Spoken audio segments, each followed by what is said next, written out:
Bom, Fernando, desculpe, eu não estava ouvindo o que você estava falando. É para falar alguma coisa? Não, não, não. Vamos esperar o pessoal entrar aqui, que já está entrando. Eu vou dar a palavra para você, Wagner, e aí depois a gente dá a palavra para o Celso. Pode ser?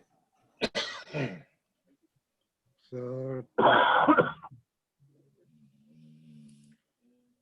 Bom, mas acho que tudo bem, né? A gente está perdendo. Até o John Numa está chegando hoje. Muito É bom. meu, numa aí. Gente, meu cachorro roncando. Bom, pessoal, em nome do presidente, senhor Sanui, né, eu dou as boas-vindas a todos e agradeço muito a toda a participação de todos vocês. Eu acho que é isso aí, que essa participação é que faz com que todo o serviço, todo o apoio que a gente tem da Câmara, todo o apoio, todo o serviço que a gente faz para pegar, ter essa comissão faça valer a pena. Aí, bom, estamos, o senhor Sanui, que é o presidente, ele é presidente do Banco Mizuho, né? Eu, o Fernando e o Ricardo, que é da Ajinomoto, inclusive ele virou diretor executivo lá da Ajinomoto, diretor executivo judicial lá da Ajinomoto, acho que 2 semanas atrás. Então, antes de mais nada, aqui, pessoalmente, já dei os parabéns, mas aqui na frente de todo mundo, estou dando os parabéns outra vez. Opa, parabéns, hein, Ricardo? Obrigado pelas gentis palavras. Obrigado, pessoal. Agradeço a presença de todos e deixo um abraço aqui para os amigos que eu estou vendo aqui, que estão participando, o Dr. Jun, os demais amigos. Um abraço a todos. Uma boa tarde. E Celso de Paula Silva, é isso? Oi, Wagner. Muito bem-vindo. Muito obrigado, Nós precisamos Wagner. de muito mais associados aí. Ok, muito obrigado. Fico lisonjeado de estar aqui com vocês hoje. Obrigado, Fernando, pela oportunidade aí. Né? Meu nome é Celso, sou um novo associado à Câmara, né? A gente se associou um pouco antes da pandemia, não tivemos ainda a oportunidade de interagir com vocês, né? E aí o Fernando me convidou e me deu essa oportunidade de me apresentar aqui em um minutinho, né? Eu sou sócio fundador da empresa, um dos sócios fundadores, né? Nós nascemos em 97. A nossa empresa, ela é especialista em prestar serviço para o RH, ajudando o RH aí na gestão, encontrando oportunidades, né? Na gestão dos benefícios, né? Os benefícios, ele é uma ferramenta estratégica de gestão de pessoas, né? Que tem que ser bem gerida, bem contratada, bem administrada e bem dimensionada, que vai de encontro à expectativa dos colaboradores, né? Então, nós aí com a nossa expertise e nossa experiência de 24 anos de mercado, que nós temos em 97, a gente tem entregue aí bons resultados para as empresas, né? E estamos aí tentando, procurando contribuir também com o mercado e estamos aqui à disposição de vocês. É um prazer, realmente é uma satisfação muito grande poder estar presente aqui com vocês. Obrigado aí pelo espaço, Fernando. Wagner. Maravilha, Celso. Seja bem-vindo à Câmara. É que Obrigado. a gente fazia isso, essas apresentações, no almoço, né, gente? Então, infelizmente, como a gente não está tendo os almoços, né? Oi? Alguém está falando alguma coisa? É o Wagner. Acho que o Wagner travou, hein? Oi. Wagner? O Wagner travou? Travou. Destravou? Agora sim, agora estamos te ouvindo.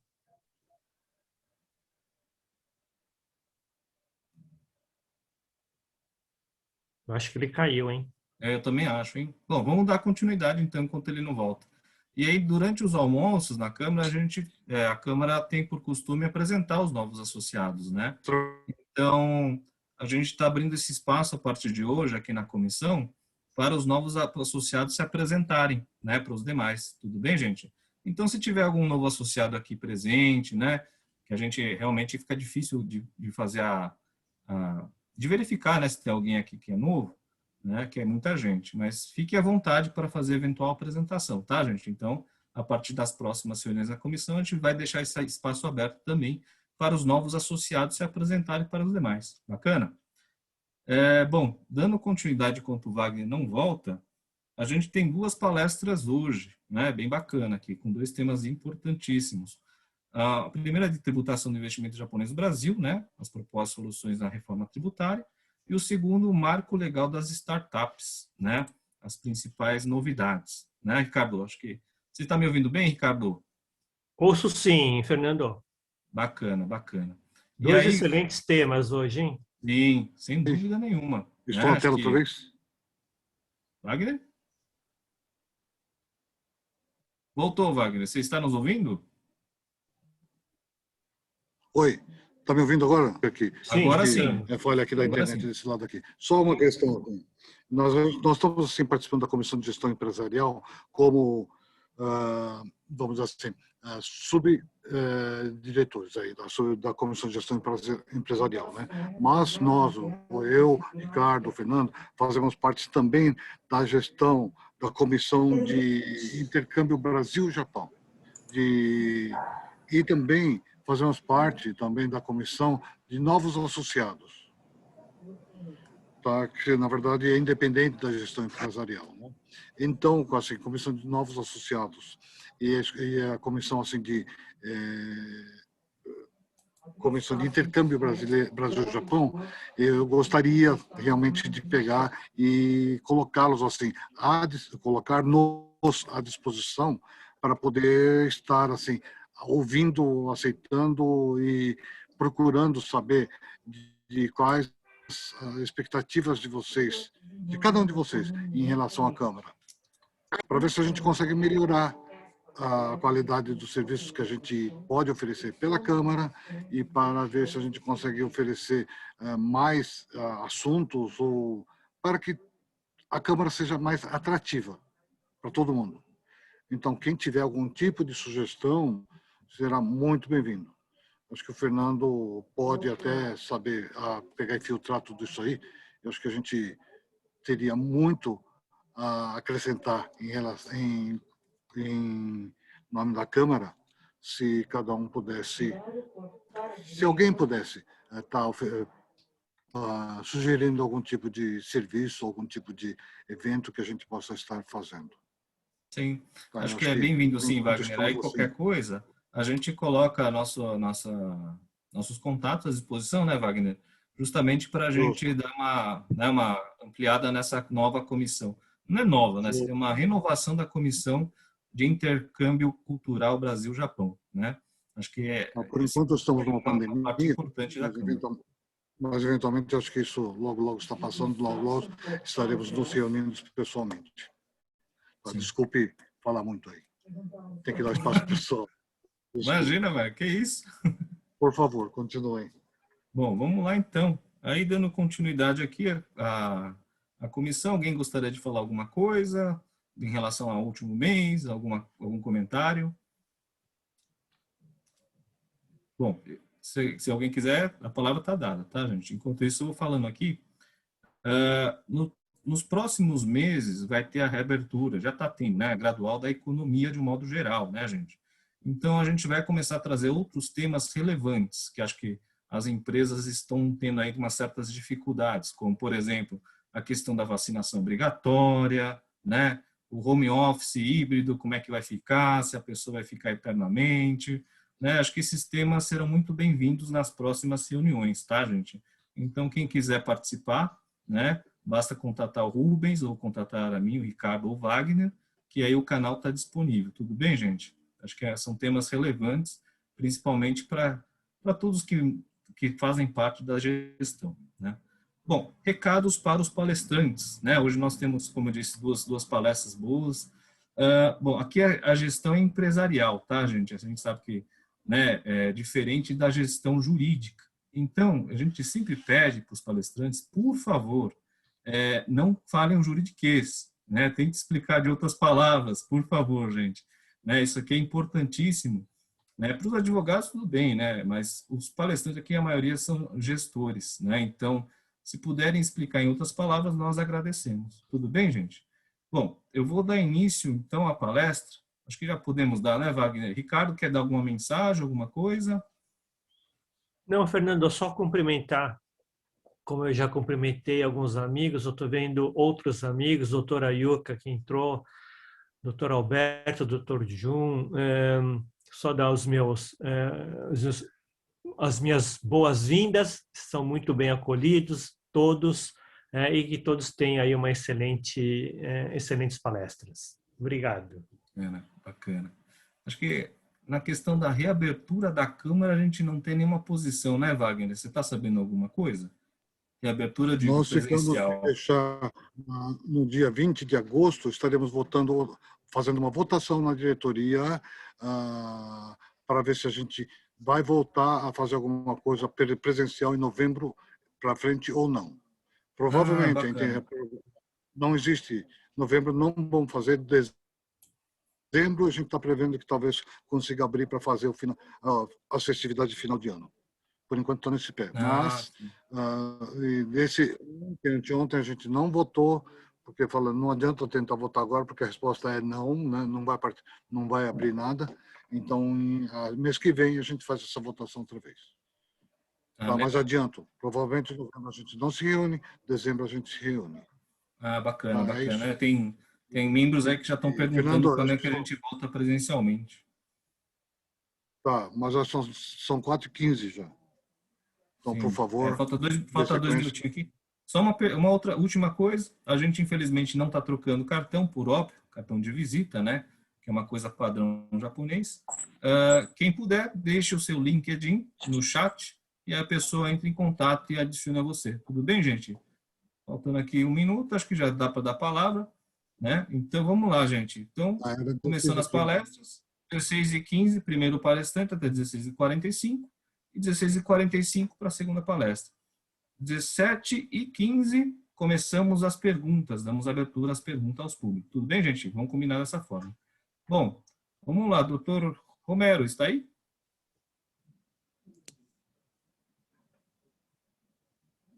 Vocês me ouvem? Perfeitamente, Romero, vamos lá. Conseguem ver os slides também? A palavra é sua. Tá ótimo, excelente. Bom, primeiramente, Ele está obrigado naquele a modo todos. não apresentação. Não apresentação. Primeiramente, obrigado a todos aí pelo convite. Realmente é um prazer estar com vocês aqui. O assunto está pegando fogo, como vocês sabem muito bem. Ontem, os relatores das 2 reformas tributárias num embate aí na CNN, Baleia Rossi e o Celso Sabino.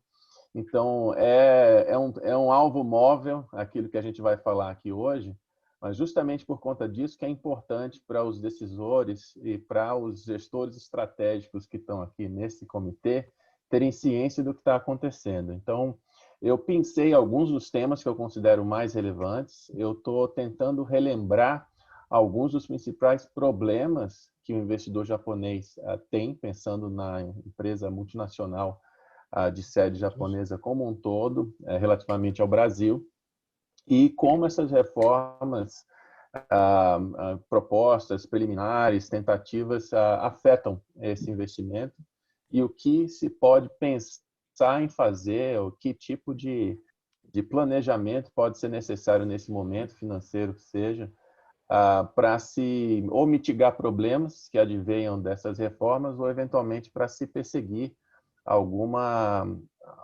vantagem que pode também advir se a reforma eventualmente for para o caminho certo. É difícil a gente dizer agora se vai ou não, mas tem algumas boas ideias na mesa, então eu queria trazer para a atenção de todos aquilo que são as coisas boas, as coisas ruins e as coisas feias do que está sendo discutido agora, para que todos tenham ciência, né?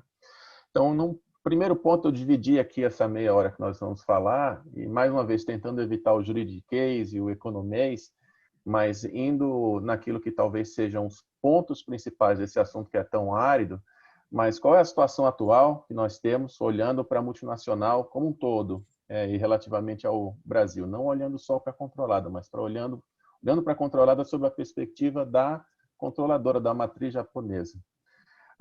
Que são as reformas propostas e como elas podem impactar esse investimento direto que hoje aqui existe, né? Quais são os riscos, quais são as oportunidades, o que é que poderia ter de boas notícias com a reforma e o que é que podem ser as más notícias e quais são as perspectivas hoje, né? O que esperar de toda essa comoção? Será que tudo é possível até mesmo que não aconteça nada? Ou será que existe alguma definição aí, alguma probabilidade maior de algumas coisas que devem acontecer e outras que não devem acontecer? Para que, com isso, os decisores possam pensar aqui no que fazer, né? E realmente alguma ação pode vir a ser necessária esse ano para fazer frente a essa incerteza, essa insegurança institucional que a gente está passando nesse momento de reforma, que E, obviamente, é no meio de um furacão político também. A CPI lá da Covid continua, embates políticos aí em preparação para a eleição do ano que vem continuam, então tudo é muito inseguro, mas esse assunto é real e é sobre isso que eu queria falar com vocês hoje. Eu tentei resumir aqui em linguagem não jurídica, mas realmente talvez em linguagem até quase acadêmica, talvez me perdoem aí pelo chapéu acadêmico, mas para dar um passo para trás e olhar com uma perspectiva mais ampla para o que é que nós temos hoje. Nosso imposto de renda brasileiro hoje ele já não é bom, pelo peso da carga dele relativamente à média mundial. Né? Ele leva a todos esses efeitos aí, as incompatibilidades de regras internacionais, desincentiva o comércio exterior, a carga relativamente alta, acima da média OCDE, desincentiva a alocação de industrialização intermediária. Então, tem todos esses efeitos aí do ponto de vista do investimento. E do ponto de vista do sistema, olhando para o sistema como um todo, a gente tem incoerências, né? Você tem pejotizados, talvez pagando pouco, serviços profissionais como de contador e consultor, advogado no Japão, e as empresas pagando mais do que lá fora pagariam nas mesmas condições aí de temperatura e pressão.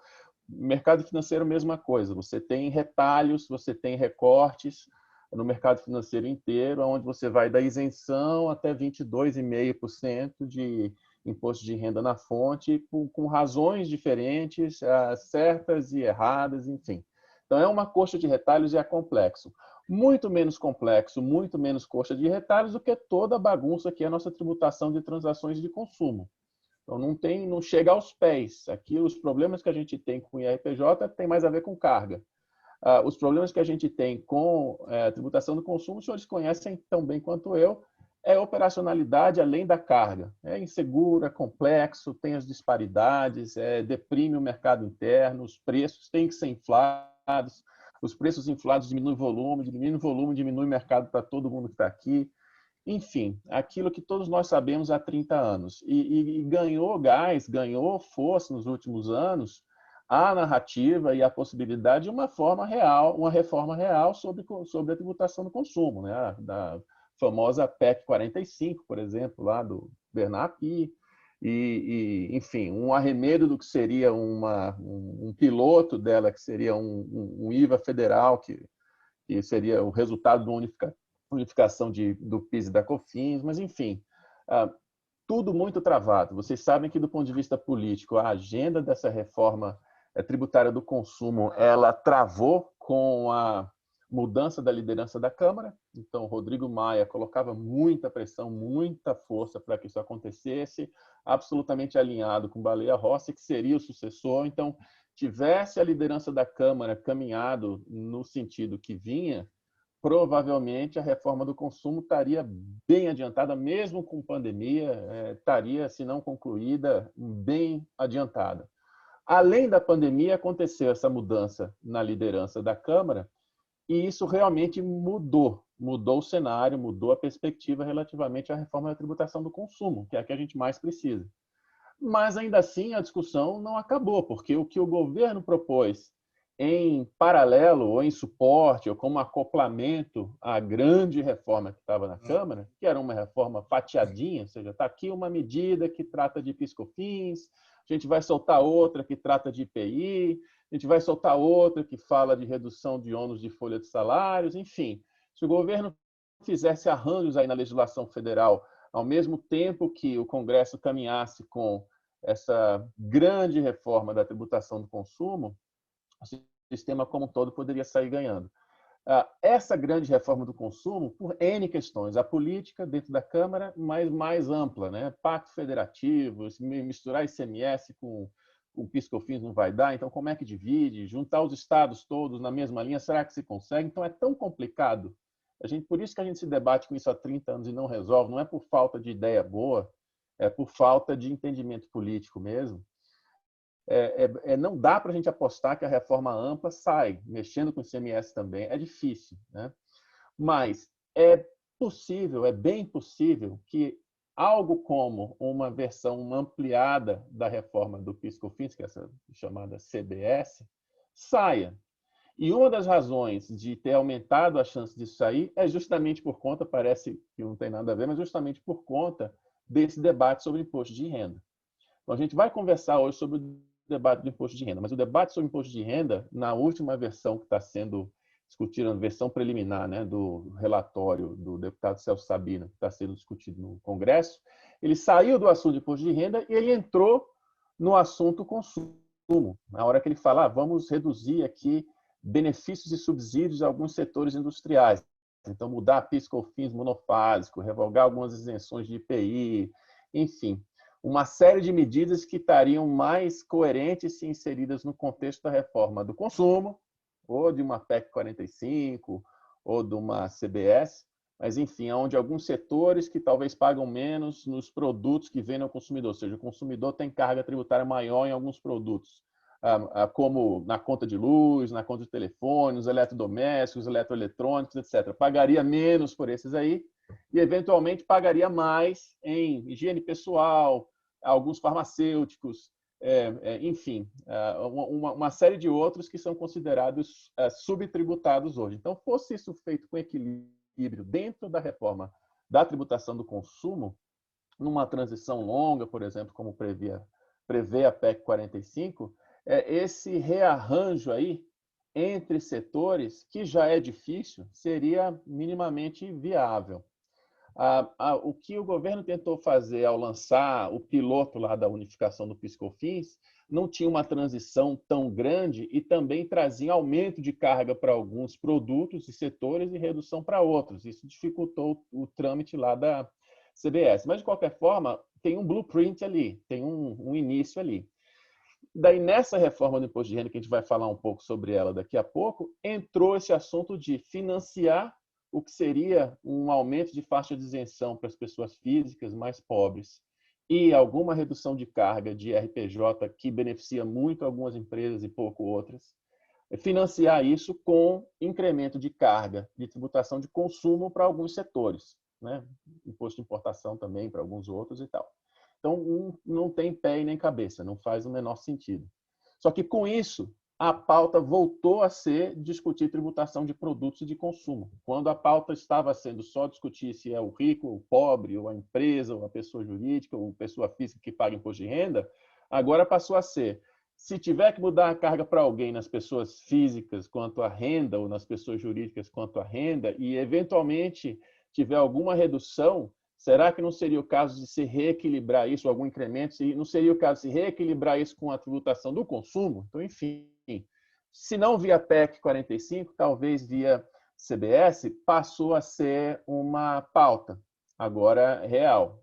A PEC já estava moribunda, essa proposta de PIS/COFINS, né, da CBS aí, vinha devagar pelas dificuldades que ela tinha, técnicas inclusive, mas agora é como se tivesse levado um choque aí de desfibrilador para poder voltar a ter algum batimento cardíaco. Então, as duas tendem a caminhar em paralelo e as duas impactam os negócios dos senhores e senhoras aqui.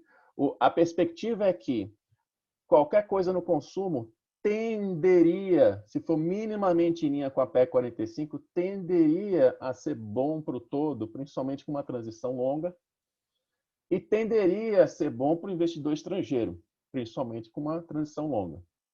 Enquanto que a tributação da renda, nesse momento, ela é simplesmente ruim para o investidor estrangeiro. A gente vai falar por quê. O que está sendo proposto não funciona, está sendo mal calibrado. Mas, se bem calibrado, pode ser benéfico, sim. Então, com isso, eu vou passar um pouco agora, mais especificamente para os assuntos de imposto de renda. Então, primeiro, somente para os senhores também e senhoras terem isso em mente com relação à narrativa que é preciso estar sempre presente.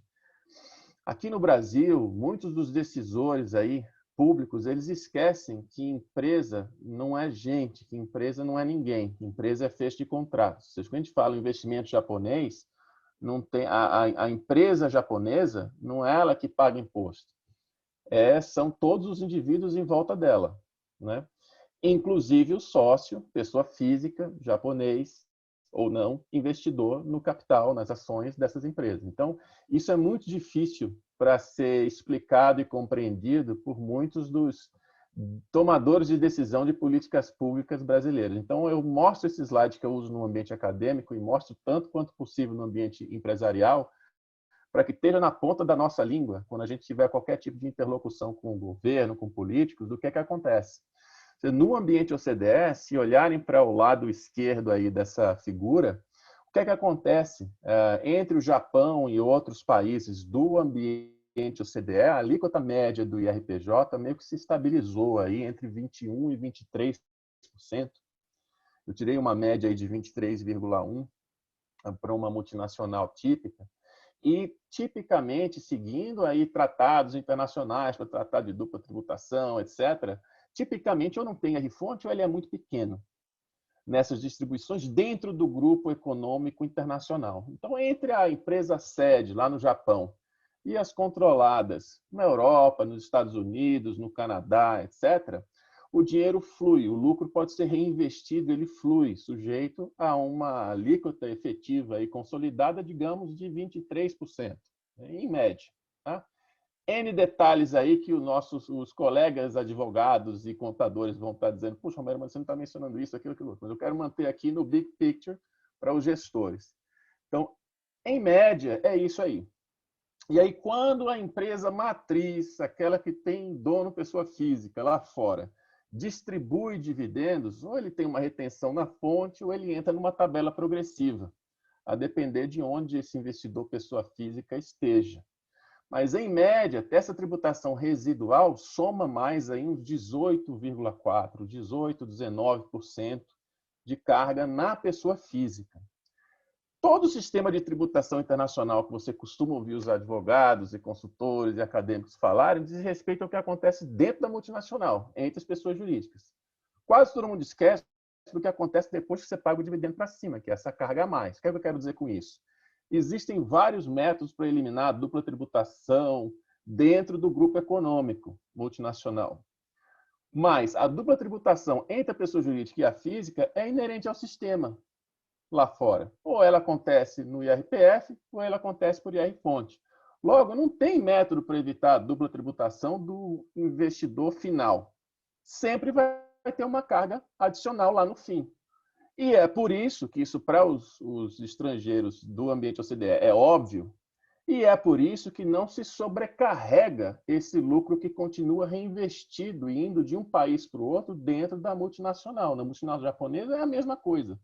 Ninguém quer que a controlada num país fique sentado acumulando dinheiro, inchando os cofres para ter que estar fazendo hedging, para ter despesa diferente de gestão de tesouraria que não é para ter, que é estranha a sua atividade naquele país. Então, é muito mais comum que no ambiente das multinacionais o fluxo de dividendos seja alto, você tem um payout alto e que, na medida em que a empresa precisa de investimento, o investimento venha de fora. É mais comum do que não, comparado com empresas nacionais. Então, no ambiente OCDE, isso funciona. No ambiente brasileiro, o que foi que aconteceu? O sistema foi montado para antecipar o que seria toda a tributação da pessoa jurídica e do sócio para a pessoa física, como se fosse uma super substituição tributária. Então, a alíquota de 34%, quem desenhou ela lá atrás, Everardo Maciel e outros, diz, não, isso aí é muito bom, porque a gente tem um sistema muito mais simples, objetivo, é 34%, o mundo estava nessa média, quando eles montaram de alíquota de pessoa jurídica, eles esquecem de dizer. E essa alíquota média, ela permanece, ela é final. Então, a gente tem um sistema muito mais eficiente. Só que quando isso foi montado 20 e tantos anos atrás, a alíquota talvez fosse competitiva, fosse perto da média, hoje não é. Ela está muito acima. E aí, por mais que você consiga, eventualmente, evitar todos os 1000 problemas que o Brasil tem, com preço de transferência, IR-fonte de remessas internacionais, vamos dizer que a multinacional japonesa consiga resolver todos os problemas que o Brasil pode jogar nela dentro da empresa de imposto de renda, mas simplesmente não seja agressiva para fazer planejamento tributário e baixar a alíquota interna. Simplesmente ela evitou o ajuste de TP, evitou um IR-fonte não aproveitado, etc. Vai acabar com 34%. E aí aqueles 18,4%, ou seja, o 34% sendo maior do que a carga média, ele sobra. E aí os 18,4% de média permanecem. Então, no final do dia, no sistema brasileiro hoje, o investidor estrangeiro que vem para cá, ele tem que estar disposto a pagar mais imposto mesmo, 52, e não a média de 41,5, que é o que ele paga na média lá fora. E com esses PLs novos que estão sendo discutidos, isso aumenta. Isso aumenta e, na minha conta, pode chegar a 54%, 55% hoje, considerando o lucro futuro, inclusive. Ou seja, não é nada, vamos dizer assim, não é nada acolhedor ao investimento estrangeiro e ao japonês, especificamente. Eu vou continuar para conseguir cumprir o tempo, e a gente vai deixar as perguntas para o final, mas eu acho que eu percebi alguém já querendo fazer alguma pergunta ou comentário, vai ser muito bem-vindo.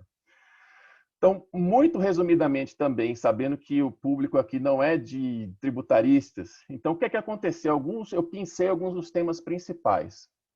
O que a gente vem pleiteando há muito tempo, representa a CNI, algumas outras associações, a gente vem pleiteando há muito tempo, que é esse equilíbrio aí da alíquota corporativa e da alíquota dentro do grupo econômico relativamente ao Brasil, estaria acontecendo em parte, ou seja, numa proposta inicial muito mal feita, veio uma proposta de redução da alíquota para as empresas não financeiras aí, do IRPJ e da contribuição social sobre o lucro, de 34% para 29%. Isso alardeado como um grande feito. Só que com a criação do IR-fonte sobre o dividendo de 20%, ainda que a gente tenha um tratado, Brasil, Japão e alguns outros, nenhum tratado brasileiro reduz abaixo de 10%. Então, é 10% ou 15%. Então, ainda assim, continua uma carga muito alta e maior do que ela é hoje, num contexto de uma multinacional que circula o caixa dentro do grupo. Então, muito ruim como veio. No relatório do deputado Celso Sabino, que recebeu o projeto e fez algumas modificações, em uma versão preliminar, esse 29 passaria para 21,5%. Né?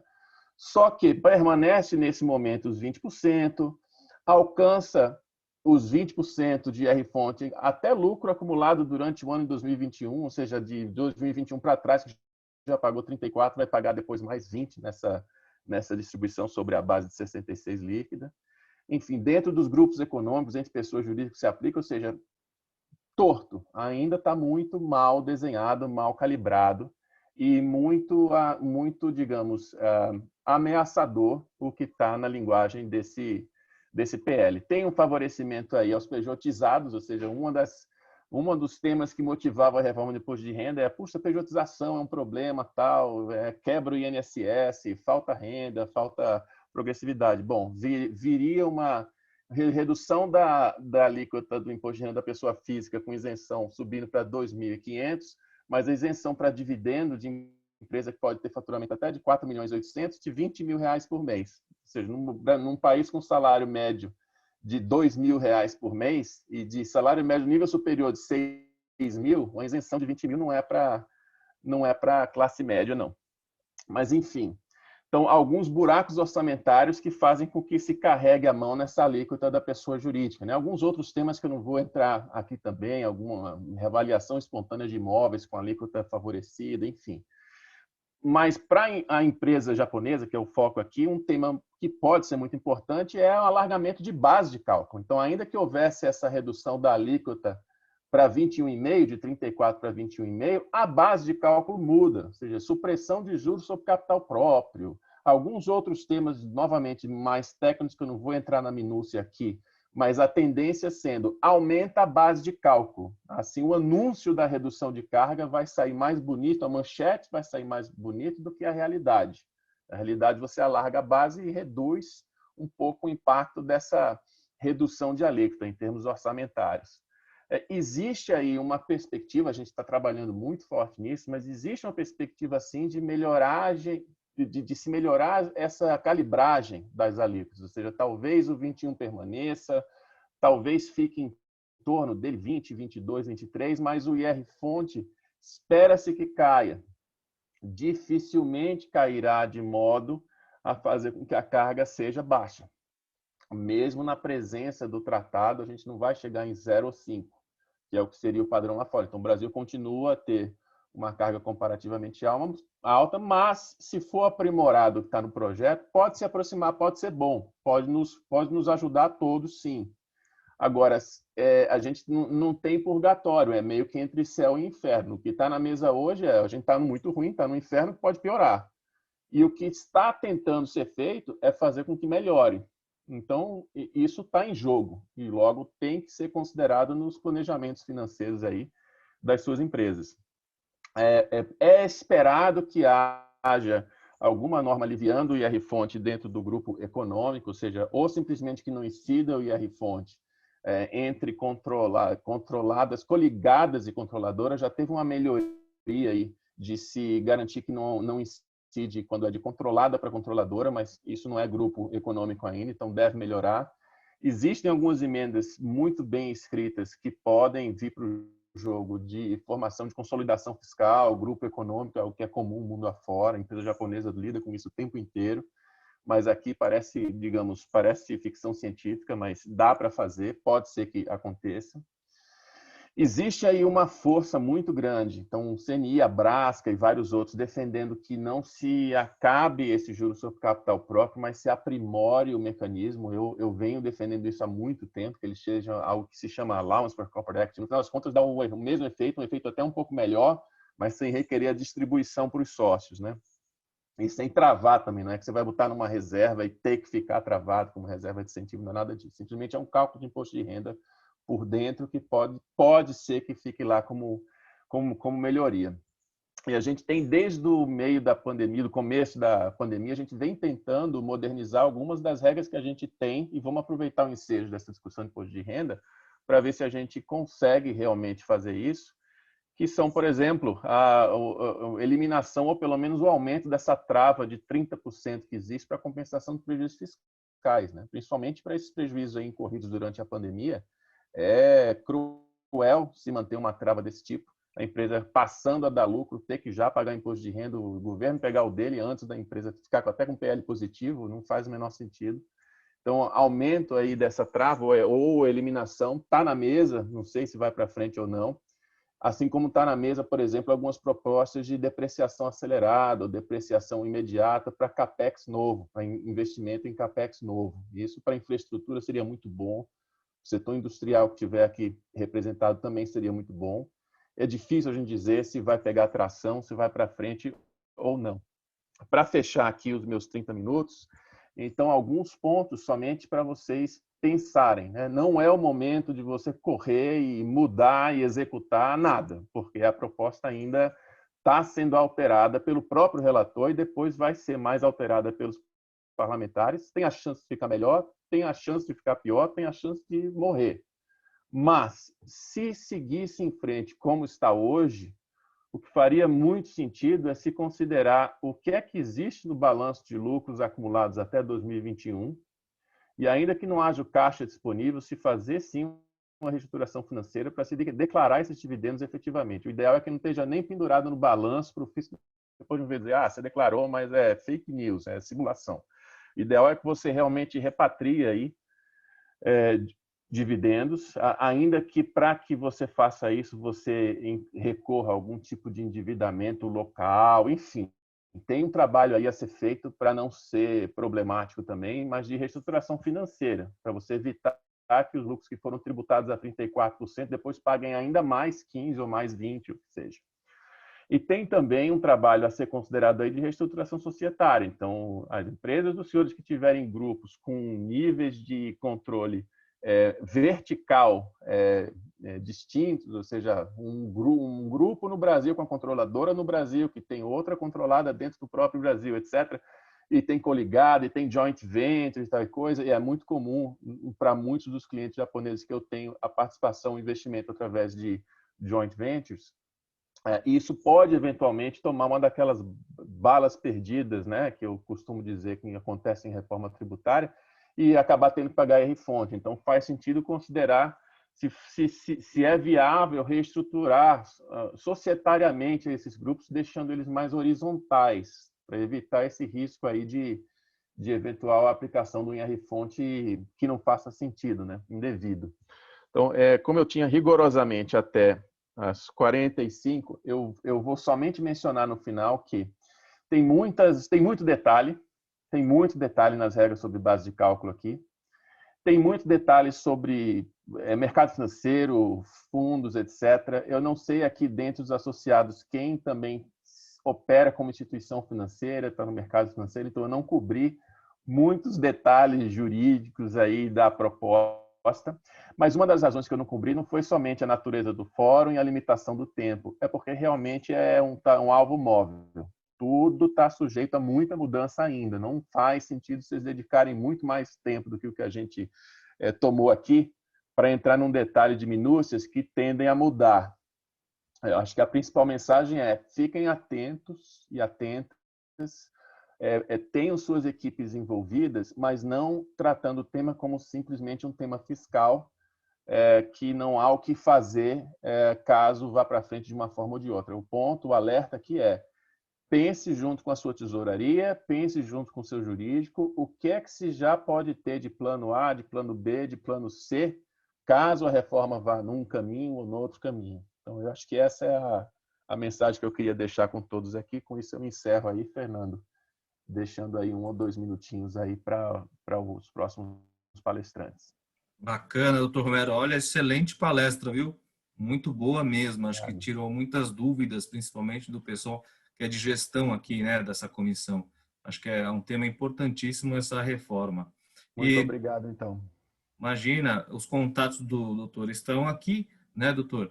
E aí, se eventualmente alguém tiver outras dúvidas, também a gente vai abrir para as perguntas às 17h15. Tudo bem, gente? Por favor. Logicamente. Por favor. As perguntas, comentários serão muito bem-vindos. Reconheci também alguns colegas aí no público, a Juliana, alguns outros, a quem tiver algum comentário, pergunta, vai ser muito bem-vindo. Bacana, bacana. Bom, gente, dando aí continuidade. Outra coisa, essas apresentações. Tá tudo mesmo. Tem alguém falando aí só. Pronto. Bom, as apresentações estarão disponíveis no site da Câmara, tá? Amanhã. Então, quem precisar dessas palestras, né, dessas apresentações, perdão, elas vão estar disponíveis no link na própria página da Câmara. Tudo bem, gente? É logo no começo, vai estar lá, Comissão de Gestão Empresarial, clica nela, vocês vão ter a apresentação na íntegra. Tudo bem, gente? Os palestrantes disponibilizam para o pessoal aqui da Câmara. Bom, gente, dando continuidade, palavra agora para o Rodolfo e a Luciana. Vocês estão prontos?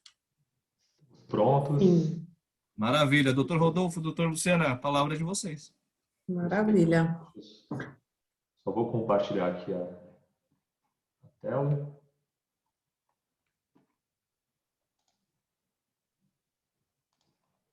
Só para confirmar se está... Tá aparecendo aqui, só que agora saiu.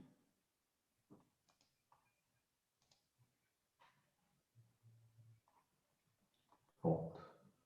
Isso aqui não está no modo da apresentação, tá, Rodolfo? Só para te dar um toque. Perfeito. Agora sim, agora sim. Agora sim? Pode Então, começar. ótimo. Então, primeiramente, boa tarde a todos. Aproveitar para agradecer, né, a comissão organizadora por esse convite, na pessoa do Dr. Fernando, do Dr. Wagner. Cumprimentar o Dr. Romero Tavares, né, que realmente é uma pessoa que também, como a gente tem vida acadêmica também, a gente acompanha, né, a participação em seminários. É um prazer também poder ter ouvido a sua apresentação, né. Estou aqui junto com a minha sócia, Luciana Renoir, nós somos do Madrona Advogados, né, e a gente está aqui, vamos dizer assim, representando o chapéu da nossa prática de negócios digitais, né, que é exatamente a prática que se dedica, né, ao estudo sobre as novas tecnologias e também, né, sobre o tema de startups. Então, agradeço então realmente essa participação, a alegria poder participar aqui dessa Câmara, né? A gente já tem outras pessoas do escritório que participaram, mas é a minha estreia aqui na participação, né? E como o único descendente nipônico aqui dos painelistas, vou me dar a satisfação de dizer que realmente tenho bastante alegria de estar aqui com vocês. E a nossa fala, né, ela vai estar exatamente voltada para apresentar os principais pontos trazidos pelo marco legal das startups, né, que realmente é um marco regulatório importante dentro de um conjunto de iniciativas que o governo federal começou a adotar para incentivar, né, o ambiente de inovação. O marco legal realmente é considerado um ponto muito importante. A gente costuma, às vezes, fazer críticas dizendo que a gente esperava um pouco mais, inclusive da nossa parte, porque a gente acompanhou o processo legislativo de perto. Inclusive, também sou sócio responsável pelo escritório de Brasília, então o acompanhamento do Congresso aqui foi bem próximo.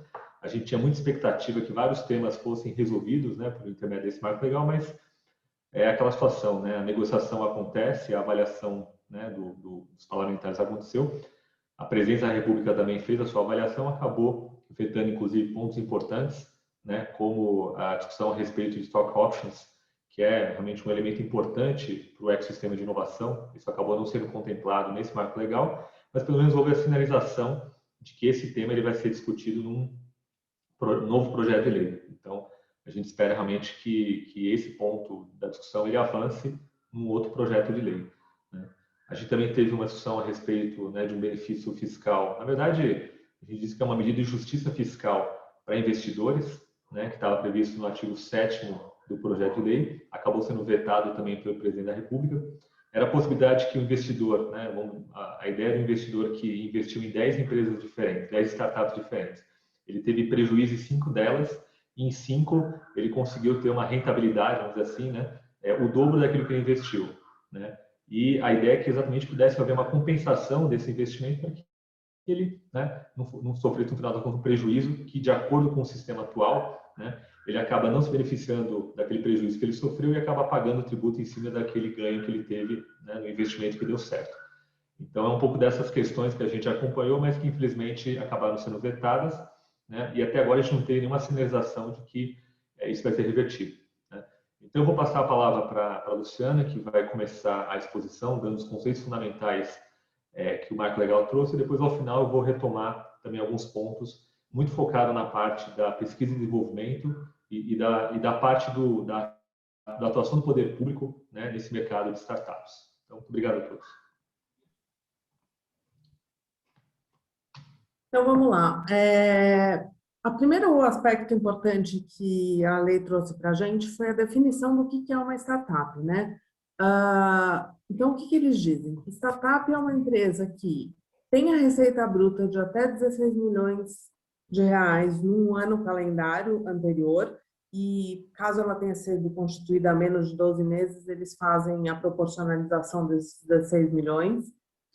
Ela também tem que ter até 10 anos de inscrição no CNPJ, ou seja, tem que ser uma empresa razoavelmente recente e ela tem que ter um objeto que se enquadre como inovador, né? O modelo de negócios da empresa tem que ser inovador. E, nesse caso, o que eles pedem é que a gente enquadre a empresa no Inova Simples, que é aquela antiga lei complementar lá 123 de 2006, ou que ela declare no contrato social que ela é um negócio inovador nos termos da Lei de Inovação Tecnológica Federal. Então, essas são as condições aí para você ser definida como uma startup.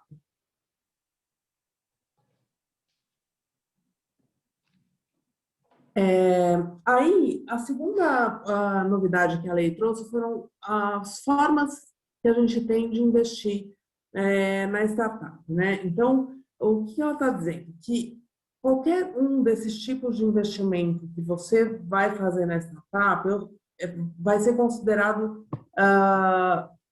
como simplesmente um investimento sem a característica de participação no capital, o que, de alguma forma, dá para o investidor uma proteção de ele não ser responsabilizado por nenhuma contingência da sociedade. Então, se você fizer um investimento via uma opção de subscrição de ação ou de cotas, um contrato de opção de compra, uma debênture conversível, um contrato de mútuo conversível, uma sociedade em conta de participação, ou aquele contrato de investimento anjo, que é um contrato também antigo daquela lei 123 de 2006, até o momento em que você efetivamente converter esse investimento em participação societária e se tornar sócio de verdade, você não tem nenhuma responsabilidade pelas contingências da sociedade. Então, isso dar uma proteção que era sempre uma insegurança aí do investidor de não saber o quanto ele estaria protegido pelas contingências da startup, até porque a gente sabe que as startups muitas vezes estão aí em terrenos não muito experimentados juridicamente, né? Estão lidando com situações novas e acabam fazendo alguns modelos aí jurídicos que nem sempre são 100% seguros. Então, o investidor sempre tem esse pequeno medo aí e acaba ficando receoso de investir. Então, está sendo dada essa garantia. A contrapartida disso é que você não pode ter direito de voto nem poder de administração. Então, assim, a gente sabe que muito investidor que, sei lá, tem um contrato de mútuo conversível, tenta nesse contrato colocar lá já algumas travas na atuação da startup ou ter alguns vetos, né, para controlar um pouco o uso do dinheiro que ele está colocando na sociedade, mas quanto mais você tiver uma ingerência na sociedade, mais você enfraquece essa proteção que a lei dá de você não responder pelas dívidas da empresa. Então, essa é uma novidade aí que ele colocou, dando uma proteção, mas, por outro lado, impedindo você de ter ingerência na sociedade, né?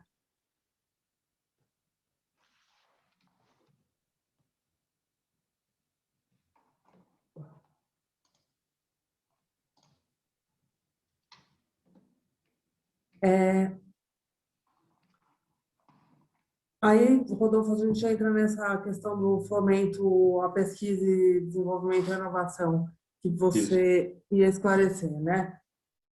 Exatamente. Então, acho que a gente até vai ter um pouquinho mais de tempo, talvez, para perguntas, exatamente porque um outro ponto importante que o Marco Legal trouxe, e é interessante porque é um movimento que a gente percebe do governo federal, né? A gente pode fazer várias críticas, né, ao governo federal sobre várias perspectivas, mas do ponto de vista de tentar criar um ambiente um pouco mais amigável, né, para a inovação, a gente percebe alguns movimentos importantes, né?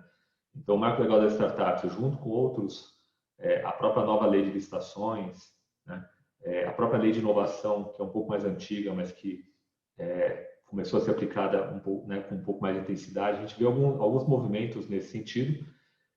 E no caso do Marco Legal das Startups, um ponto importante que a gente percebe foi exatamente essa, vamos dizer assim, essa pacificação, ou pelo menos você tem agora uma diretriz normativa clara, né, de que as empresas que se valem de diversos programas, né, que incentivam exatamente, que geram, na verdade, benefícios fiscais, como a Lei do Bem, Lei de Informática, né, alguns compromissos que algumas empresas do setor de energia elétrica, petróleo e gás, e por aí vai, né, assumem e contam exatamente com uma contrapartida, né, e contam exatamente com algum incentivo, né, do ponto de vista principalmente tributário, né, fundamentalmente.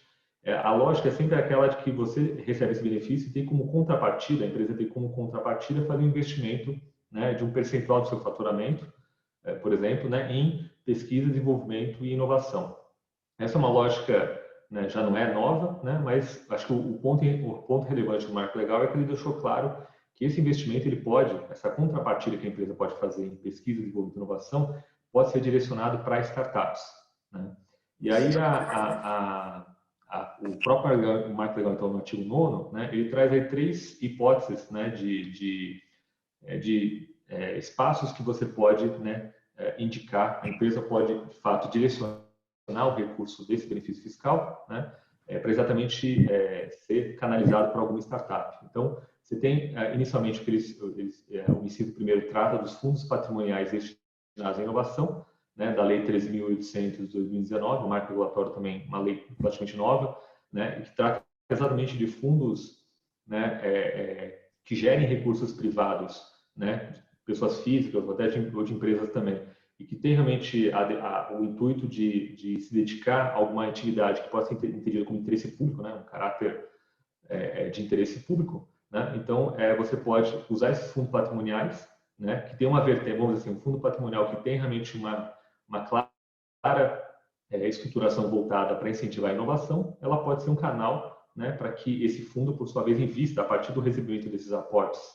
né, das empresas né, que fizeram a canalização da contrapartida, como exatamente um fundo. O fundo ele pode então investir, por sua vez, investir em uma startup, né, que exatamente é um caminho, né, que você tem, né, para incentivar, né, essas empresas.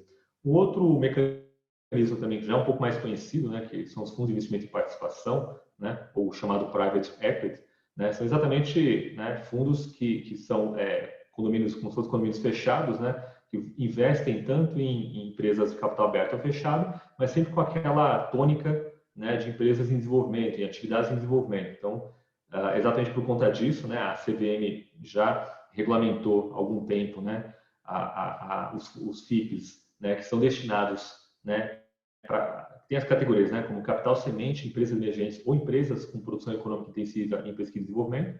Ou seja, então aí nesse contexto você pode inserir as startups, né, como exatamente o veículo, né, a partir do veículo da FIP você investe também numa startup.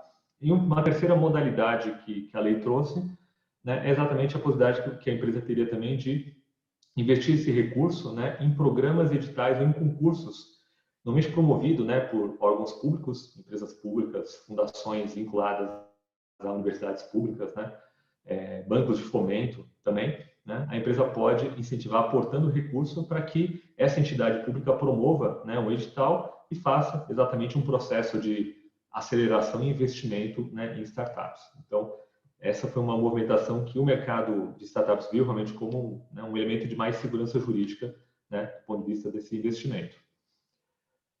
Um outro ponto, né, agora mudando um pouco da perspectiva de investimento, né, um outro ponto relevante no marco legal foi exatamente a conceituação de uma prática que já acontecia já há algum tempo no âmbito da CVM e do Bacen, que era o chamado sandbox regulatório.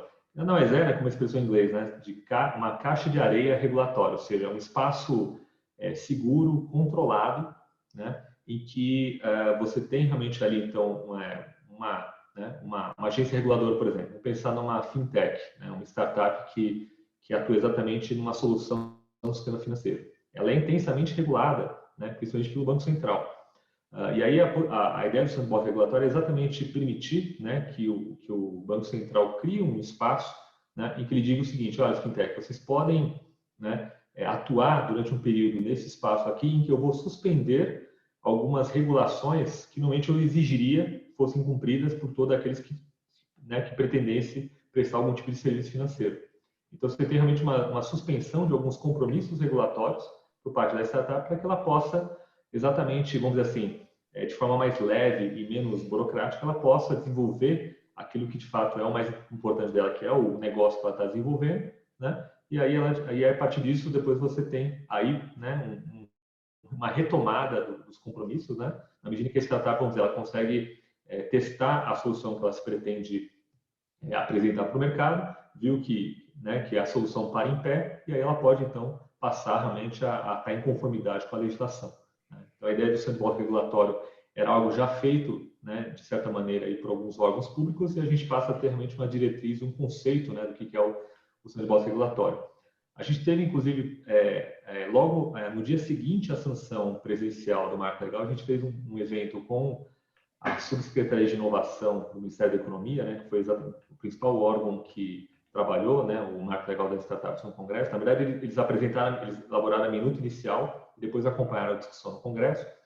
Eles falaram que eles viam realmente como importante, né, essa figura do sandbox regulatório, porque a partir dessa previsão, né, cada órgão público agora vai ter a sua lição de casa, né, de exatamente estabelecer, né, dizer, quais vão ser então, né, as regulações que a gente vai suspender temporariamente para incentivar que as startups possam desenvolver suas atividades. Então, agora a gente espera, né, nos próximos meses que diversos órgãos públicos, né, lancem editais, exatamente para convocar, né, startups que possam testar suas soluções, né, para aquele setor, a Visa, né, na área de saúde, na área de vigilância sanitária, né, as próprias fintechs, as outras startups, né, para que elas possam exatamente então testar suas soluções sem todo aquele arcabouço regulatório que pesa muito, né, nas boa tarde, tudo bom? Esse é um ponto também importante.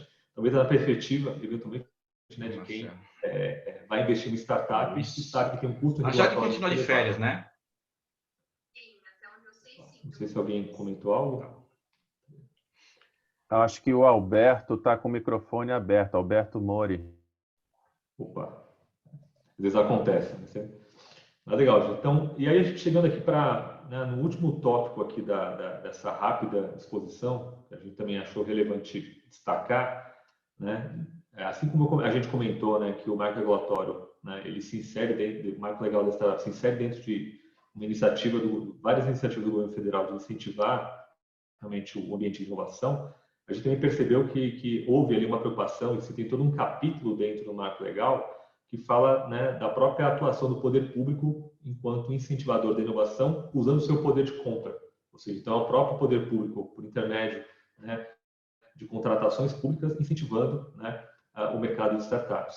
Só para a gente ter uma referência de como isso é importante, né, quando a gente olha o volume de contratações públicas federais, né, a gente tem aqui um dado, né, do próprio Ministério da Economia, que de janeiro de 2019 a janeiro de 2021, o total de valor empenhado para contratações públicas, né, somou exatamente os 177 bilhões de reais. Então, mostra exatamente um valor muito expressivo, né, e é importante o poder público canalizar, né, esse poder que ele tem de compra, né, exatamente para fomentar o mercado de inovação. Um outro dado também que a gente acha importante, né, a gente ter essa visão, né, quando a gente fala desse 177 bilhões, esse uso de poder de compra do Estado, a gente está falando exatamente de 85% que é voltado para a aquisição de materiais, então startups, né, ou modelos de negócio que sejam realmente voltados, né, para fornecimento de materiais com algum conteúdo de inovação, faz todo sentido, né, estar de olho no poder de compra do Estado, participar, né, dessas compras públicas. E aí depois a gente tem serviços logo na sequência, com quase 10%, né, e aí o restante das soluções que são apresentadas. E aí, nesse contexto, então, o que o marco legal trouxe, né, de relevante? Ele criou exatamente um tópico, né, que ele chamou de contratação de soluções inovadoras pelo Estado. Então, apesar da pomposidade desse nome, ele realmente foi um movimento importante, né, porque o que a gente percebeu? Ou seja, para quem, inclusive, está acostumado a participar, né, de licitações nessa relação com o poder público, a gente percebe no edital que ali o poder público ele sempre tenta dizer o que ele precisa contratar, né? Então você tem realmente um esforço, né, e muitas vezes inglório do poder público de tentar dizer o que ele precisa contratar por conta de uma solução que ele precisa resolver internamente. O interessante dessa mudança que o marco legal propôs, né, é exatamente mudar um pouco essa lógica. Ou seja, então, em vez de o Estado tentar, né, sem estar acompanhando aquilo que de mais o estado da arte, né, que o setor privado tem em relação às soluções, em vez de você tentar traduzir isso no digital, sabendo que você vai, com certeza, falhar nesse processo, porque vai sempre ter alguma empresa que vai ter uma solução que não está exatamente contemplada naquele edital, ou às vezes vai ter aquela solução de que o edital está direcionado para uma única empresa, quando na verdade é porque o que o Estado precisa é uma solução que atenda aquelas características. Então, o marco legal inverte um pouco essa lógica e diz o seguinte: olha, Estado, se preocupe em traduzir no edital o problema que você tem e deixe o mercado de inovação, principalmente das startups, que elas tragam as soluções. Então, acho que esse é o ponto mais relevante dessa mudança, né, que o marco legal trouxe, foi exatamente, né, então dizer que as demandas, as licitações e contratos, né, que se referem ao marco legal, e um ponto importante é que esse marco legal das startups, ele é uma lei complementar, né? E é uma lei complementar federal, né? Então ela acaba realmente influenciando não só a própria União, não só o próprio governo federal, mas como as esferas, né, estaduais e municipais. Então passa a ser uma referência, né, vamos dizer assim, para as três esferas do poder público, né? E aí então as licitações e contratos, né, eles vão ter por finalidade resolver demandas públicas que exijam solução inovadora com emprego e tecnologia, né? E também tem como finalidade promover a inovação no setor produtivo. Então, você passa a ter realmente essas duas balizas, né, que, vamos dizer, que o poder do Estado vai poder servir exatamente para isso, né, para resolver demandas públicas em que a solução vai depender de uma solução inovadora de tecnologia, ou o Estado também vai querer, né, para um determinado setor produtivo, incentivar, né, a inovação. E aí, de forma bem breve, né, o que você passa a ter, então, né, com relação às regras para a licitação, é uma tendência que você já verificou em outras leis, né, anteriores, exatamente você, né, você, então, por exemplo, né, dispensar a apresentação da documentação de habilitação no início do processo. Isso pode ficar para o momento já praticamente de contratação da startup, né? Como eu comentei, né, o objeto a ser contratado, então a preocupação do poder público vai ser exatamente, o foco dele vai ser descrever, né, o problema e deixar realmente que os concorrentes, né, os licitantes ofereçam essas soluções, né? O critério de avaliação que o poder público vai utilizar é exatamente o potencial de solução dos problemas, né? Então, é interessante porque ele deixa de pensar na solução, que ele vai ter muita dificuldade de mencionar, e passa a pensar no problema, que é realmente aquilo que ele precisa resolver, né? E um outro elemento também, ou seja, a garantia, né, que normalmente se exige do parceiro privado, né, que vai travar um contrato com o poder público, né, que vai prestar um serviço para o poder público, você pode dispensar a garantia, né? Até porque você está falando fundamentalmente de startups, né? Então, que vão ter mais dificuldade de conseguir uma garantia num banco, por exemplo, né? Para poder participar, né, de uma licitação. E aí você tem, então, a partir desse processo de seleção, né? O poder público, então, vai firmar com a startup, né? O contrato público para a solução inovadora, né? E aí, exatamente seguindo essa lógica, né, de problems, né, de você resolver os problemas, né, você focado no problema, né, você vai ter exatamente ali, então, no contrato, né, metas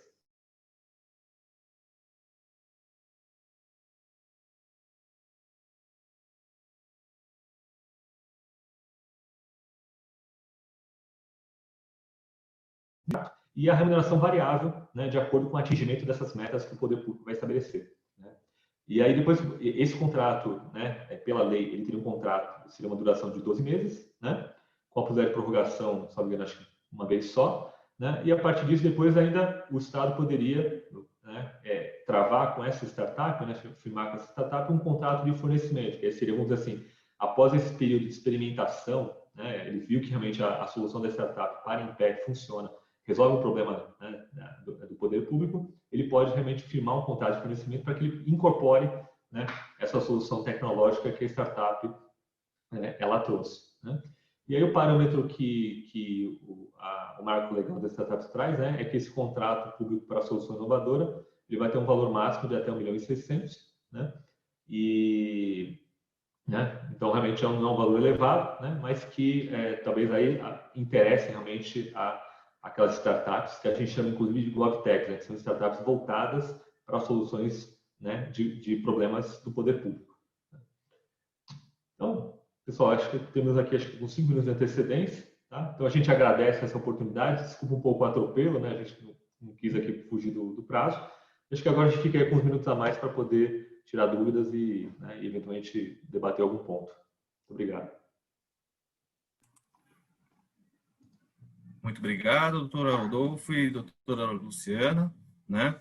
Bom, gente, então, tendo em vista aí, né, o horário, vamos dar a abertura aqui já antecipada para as perguntas, tanto para o doutor Romero, para o doutor Rodolfo e para a doutora Luciana. Alguém gostaria de fazer alguma pergunta, gente? A palavra é automática, já está dada. Quem quiser pode abrir o microfone e começar a perguntar.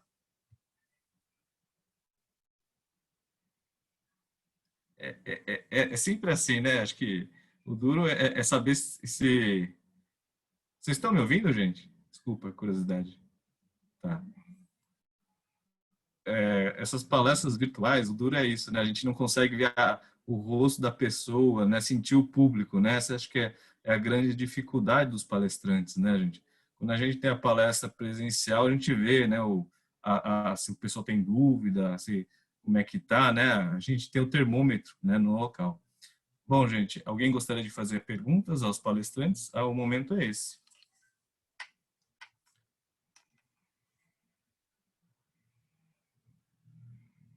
Eu vou aproveitar, Fernando, eu vou colocar aqui no chat. A gente também produziu pelo escritório um e-book sobre o marco legal das startups, acabei não comentando. Eu vou deixar o link aqui, que aí quem tiver interesse pode baixar. Bacana, Rodolfo, bacana. Olha, só uma informação Também, aqui, enquanto as pessoas... Pode falar, pode falar.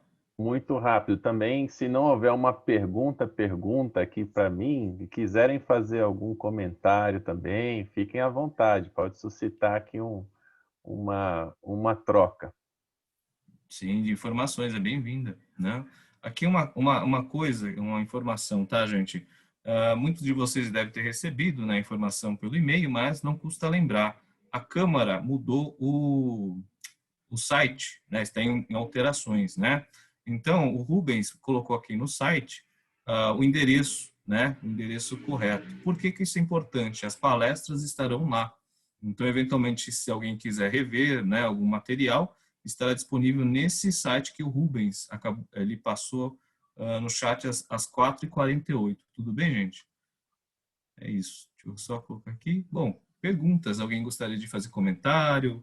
De alguém tirar alguma dúvida? Aproveita, o momento é esse, gente. Bom, Fernando, aqui é o Ricardo. Eu vou puxar então a fila para animar os participantes. Vou fazer aqui uma pergunta. Primeiramente, gostaria de parabenizar as palestras, as exposições, tanto a do Dr. Romero como a do Dr. Rodolfo e da doutora Luciana. A minha pergunta vai então para o Dr. Romero, em relação ao investimento japonês no Brasil. A tributação sobre a distribuição de lucros e dividendos, a uma alíquota de 20%, na sua opinião, eu gostaria que você comentasse, isso não desestimularia ainda mais, né, a vinda de investimentos japoneses ao Brasil, se obviamente o projeto for aprovado da maneira que está? Eu acredito que a alíquota combinada é o que vai determinar. E lembrando que a gente tem o tratado que vai limitar, né? A gente não vai chegar a 20, no nosso caso japonês. Mas o tema é, direcionalmente seria um problema, a não ser que seja calibrado com uma redução do IR e da CS na pessoa jurídica. E isso vai variar muito o impacto disso de setor para setor. O fato de simplesmente existir algum IR-fonte sobre dividendos ou não, por si só, não determina se é estímulo ou desestímulo. Tem-se que ver a alíquota combinada do IRPJ, da CSL e do IR-fonte, se ele realmente vier. Se essa carga for maior do que é hoje, desestimula a entrada e, inclusive, estimula a fuga. É até pior. Pode ter desinvestimento. Se essa carga total combinada ficar igual, fica como está hoje. Se ficar menor, não desestimula a fuga, não necessariamente atrai investimento, porque continuaria alta, a não ser que a gente tivesse uma reformulação do tratado, que é possível que aconteça, para via tratado se chegar numa alíquota ainda menor. Ok, obrigado.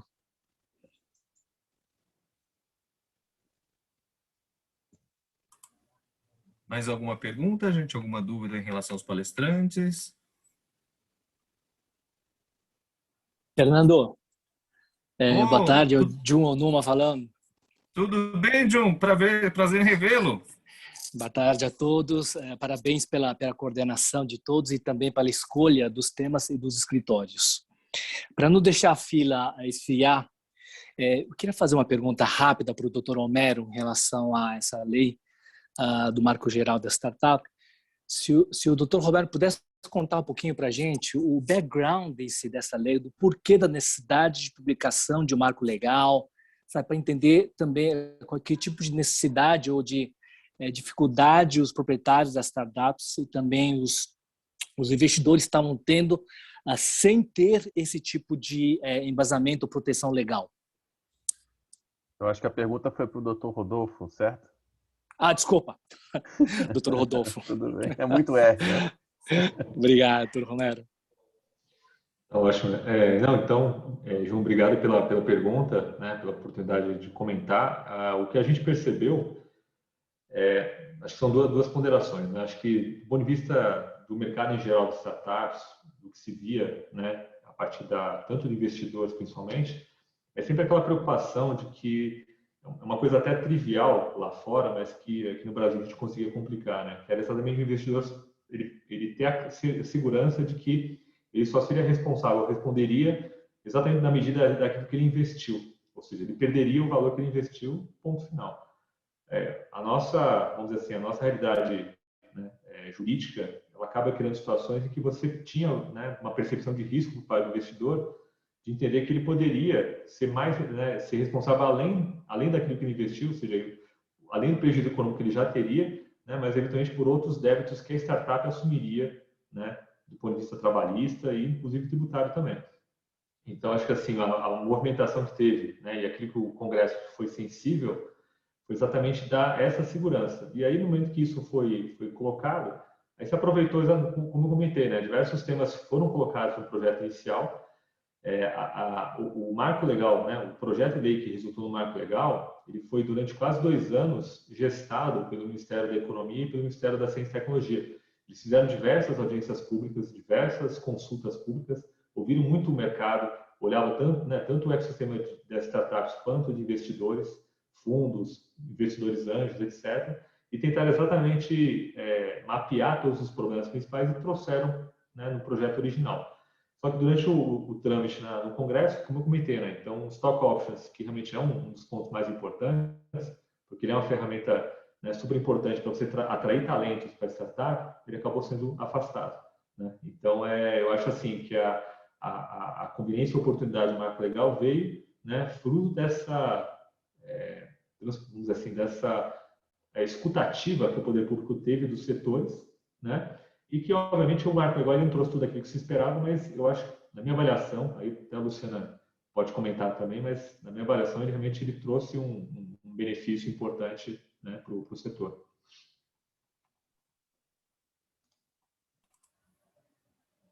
É isso aí, gente. Principalmente essa questão da proteção do investidor contra as dívidas da sociedade. Eu acho que isso foi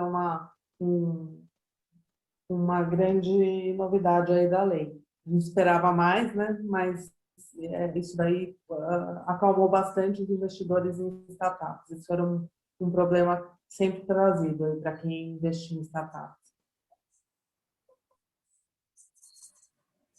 Ok, muito obrigado. Bacana, gente. Mais alguém tem alguma pergunta, algum comentário? Acho que uma questão que os clientes sempre nos perguntam, Tavares, de repente você pode comentar, é a questão das questões que não entraram, né, nas discussões da reforma, e também ouvir um pouco da sua expectativa de aprovação dessa reforma, né? Então, os nossos clientes sempre nos perguntam, é o momento da gente fazer alguma implementação, reorganização, a gente espera um pouco, e daí esperar até quando, né? Qual seria o tempo hábil para a gente fazer alguma reorganização ou distribuição? Então, queria ouvir um pouco de você sobre o timing e a sua expectativa de implementação da reforma esse ano. Perfeito, obrigado, Juliana. Bom, para a segunda parte eu vou tentar usar a minha bola de cristal aqui, mas eu tenho algumas opiniões sobre o que deve acontecer, mas eu queria insistir, enfatizar um pouco aqui com o grupo sobre a primeira parte da sua pergunta. As duas coisas são muito importantes. Na primeira parte é o que não entrou, né? O que não entrou. A gente percebe uma ausência aí, um silêncio ensurdecedor de faltarem regras que facilitam transações internacionais.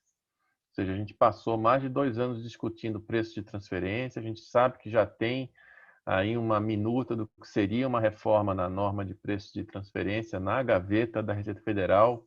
Não deve ser bonita, não necessariamente é feia, mas, enfim, deveria estar na mesa e não na gaveta para a gente conversar. Assim como toda essa política brasileira de tributação de remessa, o que o Brasil faz, inclusive dentro dos tratados, 10% num tratado Brasil-Japão, Suíça, como se fosse uma grande coisa, um grande benefício. Se a alíquota de RPJ com CS estiver na média internacional, qualquer alíquota de R-fonte acima de 2% é alta, considerando a competição internacional no ambiente OCDE. Então, enfim, para mim realmente é uma pena essa lacuna aí, que realmente é difícil a gente engajar os nossos mandatários e representantes para entenderem esses temas que são mais espinhosos, mais sofisticados tecnicamente, etc. Mas precisa, né? É uma necessidade que a gente tem aí na legislação do IR. Isso para não falar das empresas brasileiras que são multinacionais, também sofrem outras dores. Mas pensando aqui nas japonesas, pelo menos toda essa parte aí de preço de transferência e de retenção na fonte precisaria ser revista fora do tratado e dentro do tratado também não está sendo. Eu não acho que... Claro que essa reforma vai vir... Eu já ouvi gente dizendo 600, 500, já ouvi gente dizendo 700, 800 emendas serão propostas.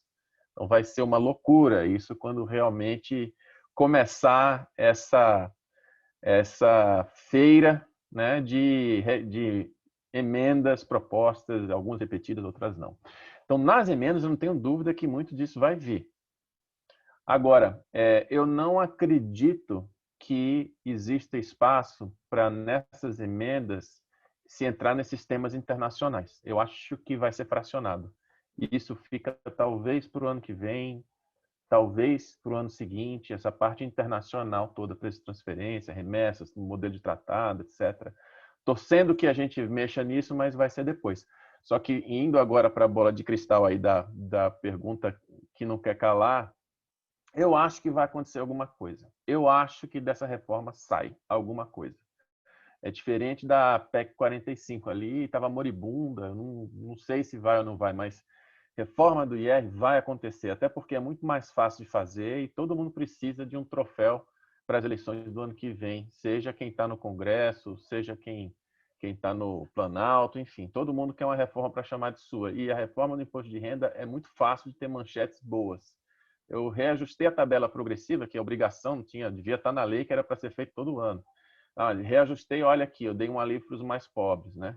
Eu mexi no IRPJ, mas ferrei nos dividendos, eu vou dizer o quê? Estimulei investimento produtivo e a tributação dos dividendos é outra coisa, que eu só estou tributando os mais ricos. Enfim, dá muito palanque, reforma do IR dá muito palanque. Por conta disso, eu acredito que vai para frente, porque tem interesse político em se ter esse palanque. Agora, vai para frente de que jeito? Aí não tem bola cristal que resolva, não sei. Eu acho que não é do jeito que está hoje, isso eu posso dizer. Mas como vai ficar no final, eu não sei. Só não acho que vai tão longe quanto entrar nos temas internacionais. Mas talvez alguns dos aprimoramentos que eu falei aqui hoje, talvez algum deles aconteça, talvez não. Talvez essa alíquota de 20 caia para 15, é uma das coisas que o próprio ministro já sinalizou que poderia até fazer. Mas, enfim, é mais fácil ela, como eu disse, reaquecer, reavivar a CBS, e aí as duas caminharem, do que ela entrar nas lacunas do IR que ela não entrou. Mas eu acho que é mais ou menos isso, Juliana. Então, para os meus clientes, eu recomendaria você dizer o mesmo para os seus. É o seguinte, não é um assunto para você deixar para lá, deixa para o jurídico, deixa para o fiscal. Não, realmente, começa a conversar com a tesouraria, começa a conversar com a matriz, para poder ter o plano A, o plano B e o plano C. Se a reforma sair ruim, o que é que a gente faz? Tem que estar preparado. Você precisa de autorizações internas, tem processos de governança que você precisa seguir que tomam tempo. Então, no início, talvez fosse votado essa semana, né? O Lira queria que já tivesse indo para voto. Vai ter o recesso. Quando voltar do recesso, pode ser que volte na pilha que está agora e seja votado alguma coisa em agosto.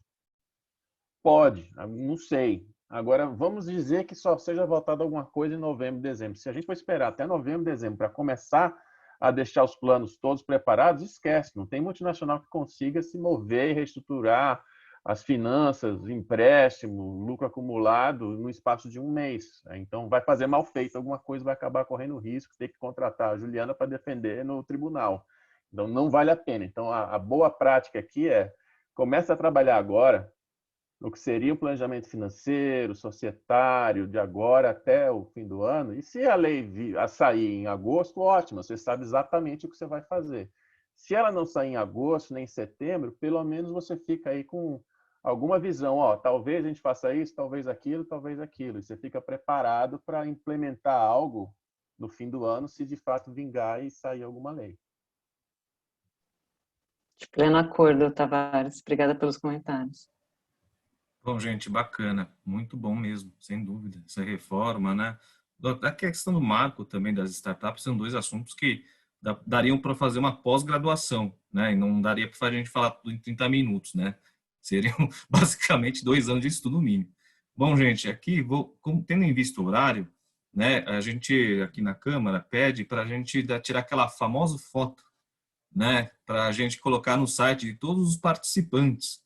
Então, quem puder aqui abrir a câmera, né? A gente agradece e vai ficar disponível lá no site, né? E depois vocês podem espalhar no LinkedIn, né, no Instagram que vocês participaram, tá, gente? Aquele sorriso bonito, por favor. É lógico, eu não garanto que todo mundo vai aparecer aqui na tela. O Jun já tá animadão, né, Jun? Mas esse é o espírito, tá, gente? A gente faz parte dessa comissão. É uma comissão, que você ia dizer, eu não garanto que todo mundo saia bonito, né? Ah, não. Aí já a gente não trabalha aqui com Photoshop, não, viu, Romero? Eu pensei o mesmo, viu, Romero? Mas fiquei quieto aqui, viu? Ai, gente. Mas vamos lá, tá bom? Então, se quem puder abrir a câmera, agradecemos aqui. E depois vocês ficam à vontade aí para depois espalhar no LinkedIn de vocês, né? No Facebook, qualquer coisa, tá legal? Então, Rubens, aí também tá aí, Rubens? Bacana. Eu vou dar aqui o print screen, né? E vai estar disponível aí depois no site aí, dando um link para vocês. Então, vamos lá. 3, 2, 1. Aquele sorriso, hein, gente? Pronto. A foto tá aqui. Bom, Ok, gente, obrigado. eu vou dar a palavra de volta para o Wagner, né? Talvez o Ricardo também gostaria de falar alguma coisa. Né, Wagner? A palavra é sua. Só tenho a agradecer. Mais um pouquinho de conhecimento que nos enriquece. Muito obrigado aos palestrantes. Espero também, como eu falei no começo, que se tiverem algum tipo de ideia para melhorar a qualidade, vamos dizer assim, dos nossos serviços, seria muito bem-vindo. Obrigado para os palestrantes e obrigado pelos ouvintes também. Até mais, obrigado.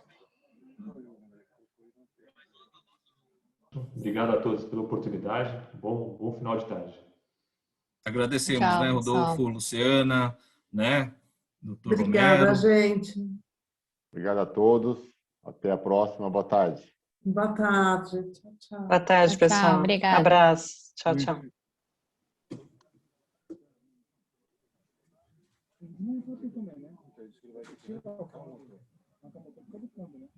Acabou? Vou desligar aqui. Oi, Minduri. Acompanhou firme até o fim. Acompanhei. É você?